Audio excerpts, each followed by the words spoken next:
Saya mau terang kuburnya orang tuaku, kirim pembeli lampu, kasih tahu panitia masjid. Mulai bulan depan saya yang bayar itu masjid lampunya, jangan ambil uang celengan. Terang itu kuburnya orang tua. Dan demi Allah tidak ada orang bangkrut gara-gara rajin sedekah. Kenapa agama diajarkan al-jannatu takhta aqdamil ummahat? Surga itu berada di bawah telapak kaki ibu. Coba itu contohnya. Digendong bersusah payah, dari tadi itu hadir, kepanasan, tidak pulang. Untuk apa? Karena mau dengar dakwah. Dan mau dengar dakwah sayang juga sama anak. Makanya adik-adik sekalian, ketika anda durhaka sama ibumu, maka jangankan kau masuk surga, baunya surga diharamkan bagimu.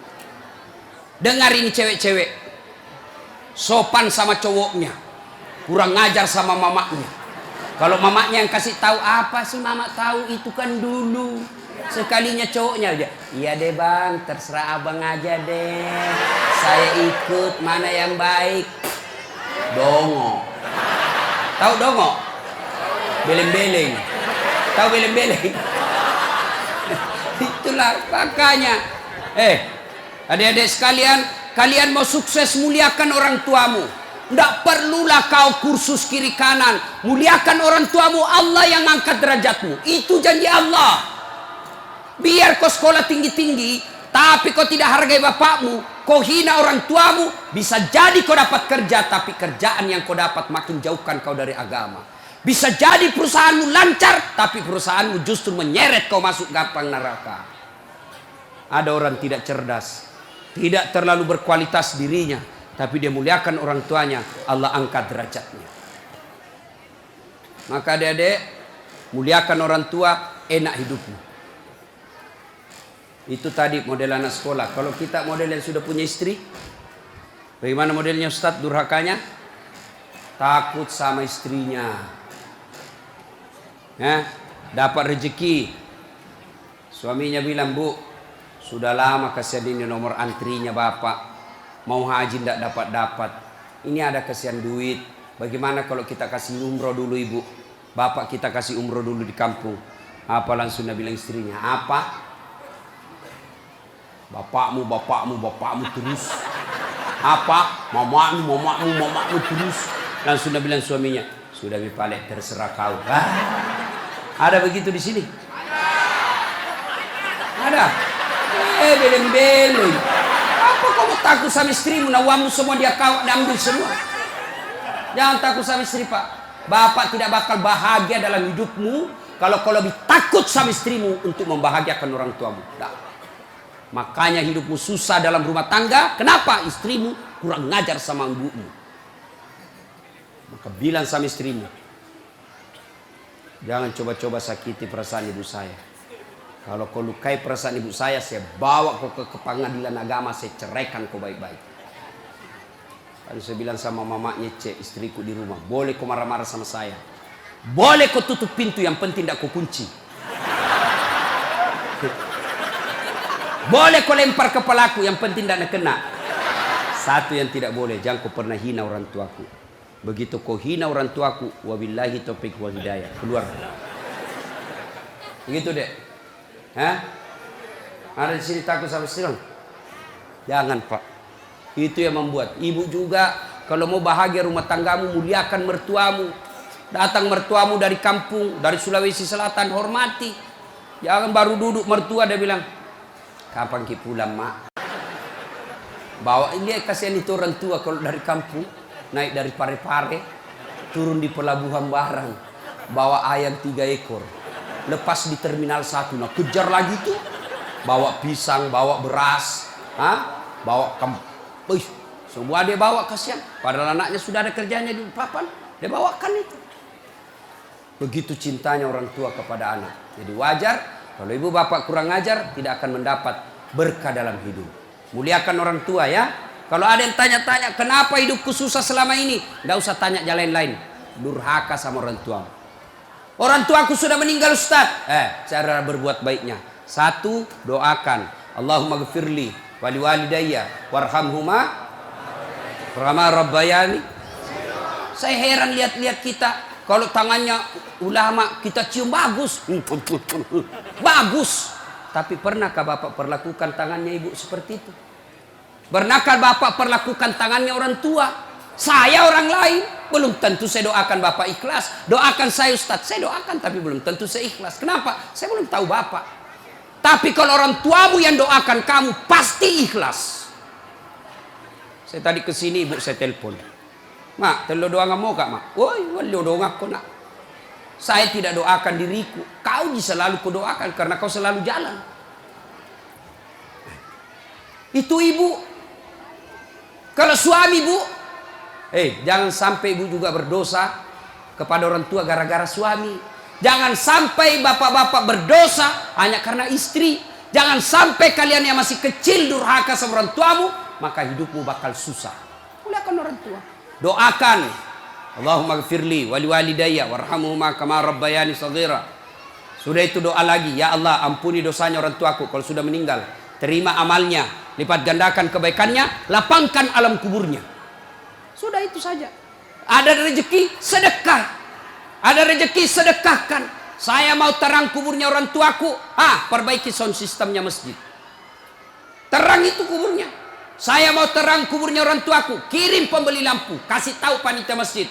Mulai bulan depan saya yang bayar itu masjid lampunya. Jangan ambil uang celengan. Terang itu kuburnya orang tua. Dan demi Allah tidak ada orang bangkrut gara-gara rajin sedekah. Ada yang bangkrut gara-gara sedekah? Mana buktinya? Makin sedekah makin kaya. Rahmat Mas'ud. Coba lihat. Orang datang itu, bos, membayar ke bos. Bos, baju sekolah bos. Bos, istriku melahirkan. Bos, terbakar anuku. Bantu. Tapi mana ada yang bangkrut kalau rajin sedekah? Tidak ada pak. Kenapa bapak ibu miskin? Kalau selalu minta-minta. Berhenti minta-minta. Allah kasih kau kaya. Sedekah. Saya tidak bisa sedekah dengan duit. Sedekah kau dengan tenagamu.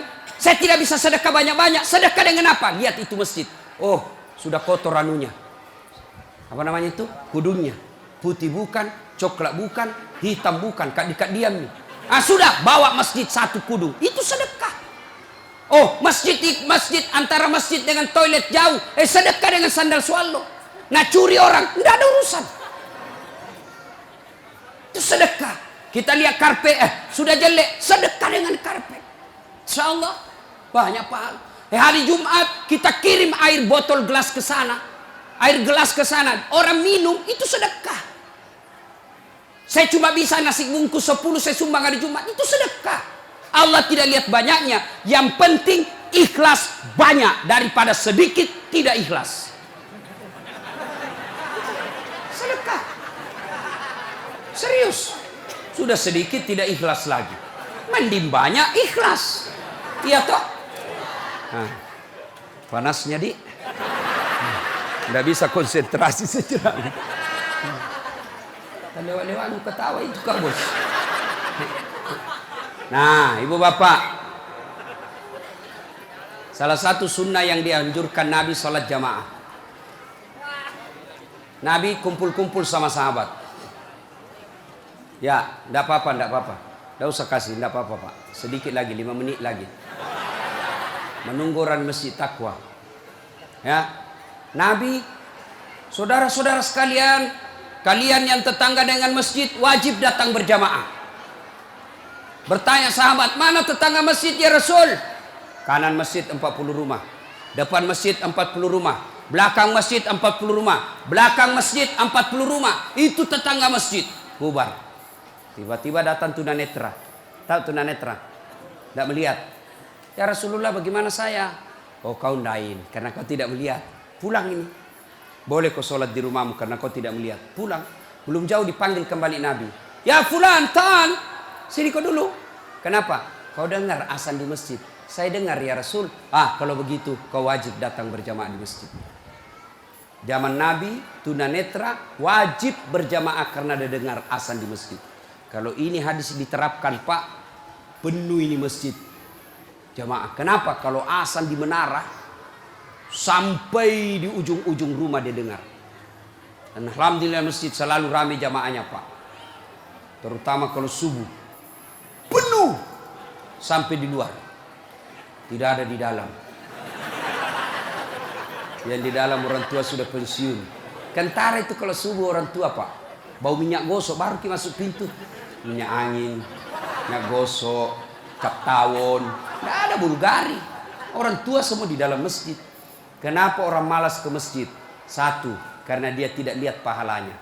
Coba kalau Pak Rahmat Masud umumkan, siapa yang datang sholat berjamaah subuh dapat beras 50 kilo, pembeli pulsa 200.000. Jam 5 sholat subuh, jam 10 malam sudah pesan masjid sampai di luar. Kenapa? Karena dia lihat pahalanya. Yang kedua, kenapa orang malas ke masjid?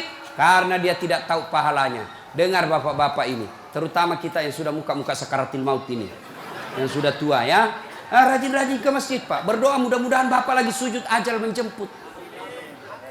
Apa keutamaan berjamaah di masjid? Satu, kalau hujan, basah baju, atau kena debu melengket di badan, ke masjid, bajunya yang basah itu melindungi dia nanti di pada masa. Tahu mantel Pak? Hujan, kalau hujan pakai payung. Apa tujuan itu payung? Supaya Bapak tidak kena air. Supaya ibu tidak kena air kalau pakai baju mantel. Begitulah fungsinya baju yang basah. Ketika Bapak ke masjid dan gerimis, basah baju itu Bapak yang melindungi Bapak agar tidak disentuh api neraka. Sudah. Coba jangan juga salah paham. Teman-teman sudah dengar begini, hujan keras dia buka payungnya. Pergi di jalan, belen-belen namanya itu. Ya. Apalagi keutamaan berjamaah di masjid? Kata Nabi, kalau kau wudhu dulu, lalu kau datang ke masjid, langkah-langkah kakimu adalah jihad fisabilillah. Melangkah kaki kanan, 1 pahala dicatat. Melangkah kaki kiri, gugur dosa kecil. Jadi kalau 300 rumah masjid, dari rumah tak dari masjid, 300 meter kali 2, 600 meter. Berapa langkah kaki itu Bapak dapat? Apalagi kalau Bapak jalan begini. Berapa langkah kaki itu? Iya toh. Apalagi kalau Bapak keliling-keliling dulu ke kampung baru. Sampai di sini selesai orang sholat dong. Apalagi keutamaan berjamaah di masjid. Seluruh materi yang kita lewati, pagar, tembok, dinding, aspal, tumbuhan, semua jadi saksi. Dia akan berkata, ya Allah, jangan kau masukkan dia neraka, masukkan dia surga. Saya saksinya. Tanggal 26 November dia datang berjamaah masjid. Saya yang lihat. Itulah sebabnya kalau kita sholat jamaah, kalau kita datang ke masjid, setiap kita sholat sunnah di masjid, 2 rakaat pindah lagi. 2 rakaat pindah lagi. Supaya apa? Tambah banyak saksinya di akhirat kelak. Itulah sebabnya Nabi menganjurkan, kalau kau ke masjid, lain jalan waktu pergi, lain pula jalan waktu pulang. Ini amalkan Pak, amalkan, itu sunnah. Bapak datang masjid dari pintu sana, pulang dari pintu sana. Itu makin banyak saksi di akhirat. Yang keempat, lipat 27 kali. Artinya, sekali Bapak sholat di masjid, 27 kali sholat di rumah baru sama pahalanya. Apalagi, kalau di masjid ada disebut doa bersama. Mungkin di rumah Bapak susah sholat. Mungkin di rumah banyak godaan. Mungkin di rumah ibu bingung. Ini saya sudah tahiyat atau belum? Ini sudah 2 atau 3? Ini apa? Kalau di masjid aman. Tidak ada kecemasan seperti itu. Nah, itu datang ke masjid. Yang berikutnya, yang membuat orang malas ke masjid. Tadi, yang ketiga, manajemen masjid tidak bagus. Mana manajemen masjid yang tidak bagus? Selalu disimpan saldo kas. Jangan simpan saldo Pak. Dengar ini panitia masjid. Bapak kalau simpan saldo kas di masjid, Bapak yang tanggung dosanya, tidak jalan amalnya orang. Saldo kas 80 juta. Jangan simpan. Cari orang yang susah, yang rajin berjamaah. Ada utangnya di bank, bayarkan supaya dia lepas dari kredit. Boleh itu. Baru dia suruh cicil ke masjid. Kalau dia di bank berbunga, makin susah hidupnya. Boleh. Saldo kas 80 juta. Kita mau kencing tidak ada air. Kerannya rusak-rusak. Simpan, jangan. Berhenti jadi panitia kalau Bapak tidak bisa urus masjid. Yang sudah tua mundurlah. Kasih anak muda. Ini masjid bukan perusahaan punya. Begitukah di sini? Hah? Jangan marah Pak. Siapa suruh kau panggil Kak? Mau kok. Demi Allah Pak, Bapak tanggung kalau amalnya orang tidak jalan. Bapak coba kalau itu uang, cuma 100.000, tapi diberikan keran, maka selama keran itu berputar, selama itu orang yang punya uang dapat pahala. Tapi kalau dia cuma di bank disimpan, tidak jalan amalnya. Belikan dispenser, belikan kopi, tidak apa-apa, boleh.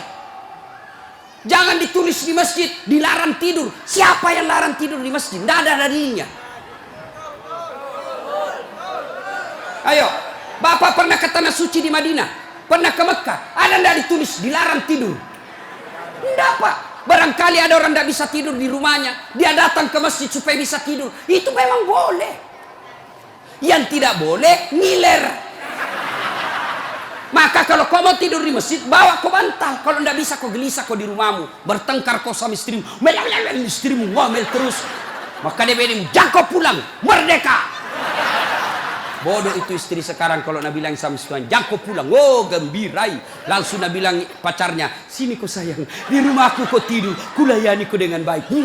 Sudah. Jangan ditulis, jangan bawa anak-anak berisik. Bersyukur kalau masih ada anak-anak berisik di masjid. Kalau tidak ada anak-anak berisik di masjid, maka tidak ada lagi nanti yang mau datang di masjid. Kalian juga orang tua, kalau anakmu mau ke masjid, belikan songkok dan baju baru. Anaknya mau pergi, Pak, mau pergi masjid, belikan nggak songkok? Apa dia bilang? Itu nak, songkok na nenek nu kau pakai. Anaknya nomor 7, songkok na nenek na nomor 10. Tak buas si songkok nama buas si. Berteriak ni temannya, Pak Doja, Pak Doja, Pak Doja. Tidak mau ya anak tak pergi masjid. Hei. Ini masjid ini, sound systemnya tidak bagus. Kasih bagus. Itu pentingnya anak muda jadi pengurus masjid. Karena kalian kalau sudah tua tidak ada yang tahu. Kau juga anak muda, muliakan orang tua. Tempatkan di mana itu orang tua? Tempatkan sebagai penasehat masjid. Jangan masjid dikira dia punya. Ini lembaga, umat yang punya. Kasih karpet yang bagus. Ada saldo kas, jangan simpan, Pak. Bapak berdosa. Tidak jalan amalnya orang. Apalagi membuat orang malas ke masjid. Apa? Kadang-kala apa? Sound sistemnya jelek. Begitu kita takbir, Allahu Akbar, langsung story.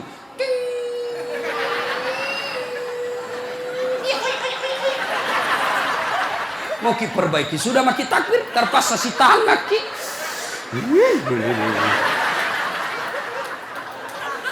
Apalagi membuat orang malas ke masjid. Apa? Kadang-kala muadzin. Jengkel orang dengar muadzin. Orang tua, sudah tua, tidak mau tom mengalah, mundur na wasangiko.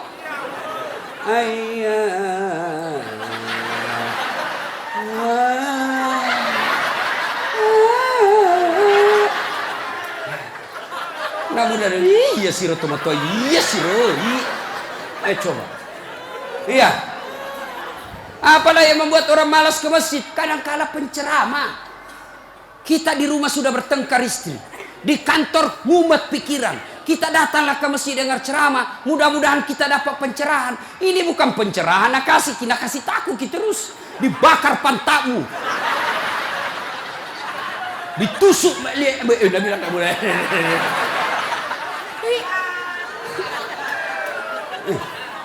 Iya, apalagi yang kasih malas orang ke masjid. Kadang-kala apa? Imam. Ada juga imam suka sekali baca panjang. Tidak tahu juga apa nak baca. Nagaret memi. Dalin. Al-Fatihah paling nak baca.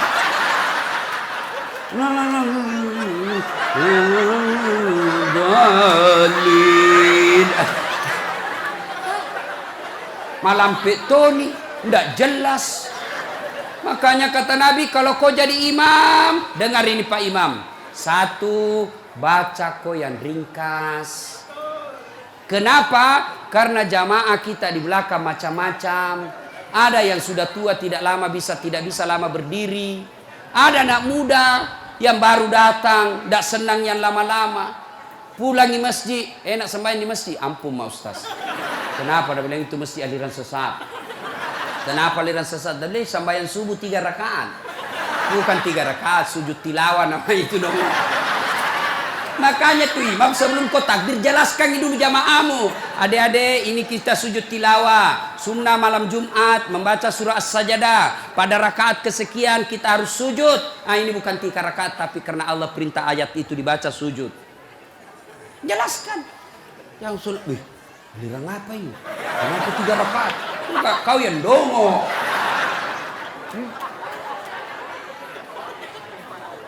Tidak bisa orang lama-lama di belakang Pak. Mungkin ada orang termati yang ya karena dia tobat usia senja, tidak bisa lama kasih berdiri. Batena musessa, naik lagi kepalanya, belum bisa selesai. Nah ulah, malampu jatuh lagi, naik ulah lagi. Ada barangkali di dalam jamaah Satpol PP yang pakai sepatu baru. Lama aku baca, nah lupa simpan baik-baik sepatunya. Pasti dia, hilang di sepatu. Bapak imam sesat. Maka pasti dia tidak khusyuk. Ada barangkali juga ibu-ibu yang sekali kentut sudah makan pete.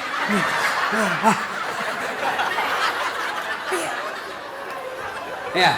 Yang kedua kata Nabi, kalau kau jadi imam, baca yang umumnya orang hafal. Tujuannya apa Ustaz? 1, supaya jamaah ikut kalau dia hafal. Coba kalau kita imam baca Al-Fatihah, kita ikut juga toh. Kenapa? Karena kita hafal. Tapi coba imam membaca surah Al-Baqarah ayat 10 sampai 120. Nah, imam sibuk dengan bacanya, kita sibuk dengan hayalan tak. Mau ikut, tidak dihafal. Mau ruku, belum ruku, terpaksa dibaca semua pengumuman masjid. Keadaan keuangan masjid, saldo kas pengeluaran, sumbangan dari haji, dibaca semua. Belum selesai ini sudah dibaca satu palampang ini, satu ini dibaca lagi Persatuan Guru Republik Indonesia. Belum selesai imam dibaca lagi bajunya tim sukses Rahmat Masud, calon wali kota Balikpapan. Semua Pak dibaca. Siapa salah? Imam. Ada ini cerita gini, wallahu alam benar atau tidak. Ada penghafal Quran, dites bacaannya. Nah, kau imam, kau mau dengar bacaanmu. Imamlah dia. Dia baca betul yang susah. Hanya dia yang tahu. Tiba-tiba jatuh cicak di kepalanya. Tas hilang itu. Stres. Orang stres hilang bacaannya. Apa sambungannya ini ayat? Mau ruku, tidak tahu. Apa sambungannya? Tidak ada tuh bisa bantu. Terpaksa Nabi bilang imam, tolong bantu di belakang. Nabi bilang di belakang, saya juga tidak tahu. Tiba-tiba berteriak anak muda. Dia bilang, kalau begitu ya sudah, ya Allahu Akbar. Siapa salah? Siapa salah? Siapa salah? Ini waktu kuliah ini, kisah nyata. Waktu saya KKN. Belum Pak jadi ustaz waktu itu. Ada temanku, baru kenal ceritanya ini. Pikir sholat di posko. Dia pakai gamis. Baju baju ustaz sih. Aku bilang, alumni pesantren ini. Imam, dialah imam. Al-Fatihah lancar. Begitu dia baca Al-Kafirun, aku bilang macam apa? Macam apa ini? Wala antum abiduna ma a'bud, wala ana abidum ma abattum, wala antum abiduna ma a'bud, wala ana abidum ma, wala antum abid, wala ana. Jengkel temanku yang anak fakultas sastra. Langsung teriak, Nabi bilang, kenapa itu tak putar-putar tidak mau sampai? Nabi bilang ini imam, ilmi juga kupikir. Kacau sholat. Siapa salah? Siapa salah? Imam. Ini waktuku SD di kampung, sembahyang asar. Sujud Pak Imam lama sekali. Apa ini imam lama sekali sujud? Tiba-tiba ada temanku nangkat kepalanya, sembahyang asar tuh. Langsung tidak ada imam. Ternyata imam keluar dari pintu samping. Kacau sholat bubar, tidak ada imam. Selesai sholat ditanya, Pak Imam, kenapa kau tinggalkan saf? Nabi bilang, kentut kanan. Pak Imam, lain kali kalau Bapak Imam kentut, kasih bangun dulu supaya dilihat kau pergi. Nabi bilang, ku sengaja nak, karena malu kau lihat. Kacau sholat. Siapa salah? Siapa salah? Imam. Makanya agama mengajarkan dalam fikih sholat jamaah, hati-hati milih imam. Makmum siapa saja boleh jadi makmum. Mulai orang gila sampai orang sadar boleh jadi makmum. Mulai orang dewasa sampai belum balik boleh jadi makmum. Mulai orang cerdas sampai orang blow on boleh jadi makmum. Imam tidak boleh. Hati-hati. Kenapa? Salah imam, kacau sapi. Maka hati-hati. Kalau salah imam, bubar jamaahmu. Dia tanya, Ustadz bagaimana kalau perempuan? Boleh ibu perempuan ke masjid, tapi tidak dianjurkan. Tapi kalau mau ke masjid, jangan dilarang, kata Nabi. Kenapa perempuan dulu tidak dianjurkan ke masjid? Karena dulu tidak aman. Kalau pergi sendiri diculik dan diperkosa dulu. Sekarang di Manggar aman. Siapa mau culik? Apalagi kalau ibu sudah 60 tahun. Siapa mau culik ibu? Bikin susah. Ada remaja. Ini Ustadz yang ceramah. Tidak pernah saya pondok, Pak. Tidak pernah saya sekolah pondok. SD sekolah umum, SMP sekolah umum, SMA sekolah umum, sarjana sekolah umum, S2 sekolah umum, S3 sekolah umum. Di mana saya belajar agama? Datang ke masjid. Saya kalau Ramadan dulu zaman SMP dan SMA, saya sudah bermalam di masjid. Waktu itu belum saya tahu apa itu itikaf. Tapi ternyata itulah itikaf, tinggal di masjid. Apa kerjaku? Kalau sudah jam 2 teriaklah saya di masjid. Sahur, sahur, sahur. Kalau ada lebih kue bawa sedikit ke masjid. Kita mau juga buka puasa, mau makan sahur di sini. Cuma ada dulu imam di kampungku aneh-aneh, Pak. Berteriak ini bilang, jangan Pak, jangan Pak. Orang kaget semua. Siapa yang pukul Pak Doja? Lari semua orang ke masjid. Jangan Pak. Ternyata jam 4. Kacau orang. Sudah itu ditegur, jangan bilang jangan Pak. Karena Pak Doja tidak tahu. Nah bilang lagi, sahur, sahur. Sudah jam 3 lewat 60 menit. Cocok tahu jangan Pak. Ayo, ibu bapak, saudara-saudara sekalian. Kita juga jamaah, ada aturannya. Sudah ya? Nah, karena sudah waktu, dari tadi saya tunggu, alhamdulillah. Kalau masih mau dengar ceramah, kita pergi rame-rame ke Masjid Taqwa. Kan tidak dibayar gitu. Nah, kita sama-sama lah ke sana. Ini saja tausiah kita, mudah-mudahan ada manfaat.